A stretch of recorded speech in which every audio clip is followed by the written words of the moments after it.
Monsieur le Premier ministre. Où êtes-vous? Je suis au fond. Ah, mais non, tout à fait au fond. Déjà, merci de faire des déplacement pour venir nous voir ici. Vous avez parlé de transmission. Pardon. C'est un plaisir, disais-je. Un plaisir partagé. Vous avez parlé de transmission et donc ma question porte sur la famille. J'ai qu'une seule question, je vais faire court. Je voulais avoir votre position sur la loi Taubira et la question corollaire de l'adoption. On m'a posé cette question hier soir déjà. Et je vais faire une réponse exactement, parce que je ne marie pas en fonction des publics. Je l'ai dit, je ne reviendrai pas sur ce qu'on appelle le mariage des personnes de même sexe, parce que je pense que la société française aujourd'hui n'a pas évolué, que les mœurs ont évolué, que la réforme est passée dans les mœurs.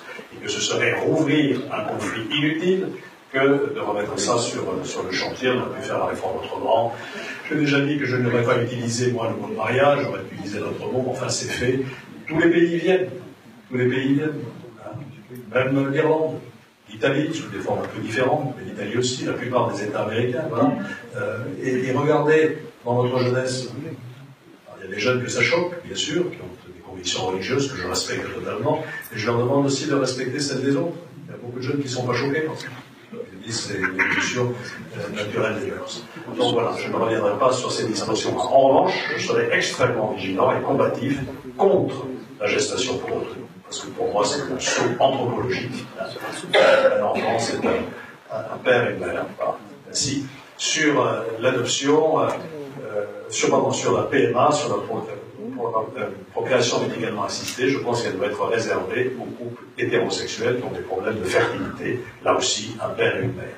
L'adoption est un sujet plus difficile. Mettons-nous dans une circonstance particulière où, pardon, je vais faire un peu de fiction, mais ce n'est pas de la fiction, ce sont des cas tout à fait réels. Voilà, une mère se sépare de son mari, garde l'enfant, et puis elle entre en couple avec une autre femme. Est-ce qu'on va, au nom de l'intérêt de l'enfant, autoriser ou pas l'adoption dans ce cas? Ça pose problème, parce qu'il faut y réfléchir. Ça peut être un homme d'ailleurs aussi. Ce sont d'ailleurs des cas d'école, parce que heureusement les enfants adoptés sont extrêmement rares, et les familles hétérosexuelles ont souvent beaucoup de mal pour adopter. Voilà ma position sur ces questions ce sont des questions de société, qui sont des questions d'éthique personnelle, de conviction religieuse, je le répète, je les respecte. Je crois qu'on a un pape aujourd'hui qui marche avec son temps. Peut-être que tout le monde devrait s'inspirer de cette ouverture d'esprit et de ce qui est au cœur de la religion chrétienne, quand même. C'est l'amour de l'autre, le respect de l'autre.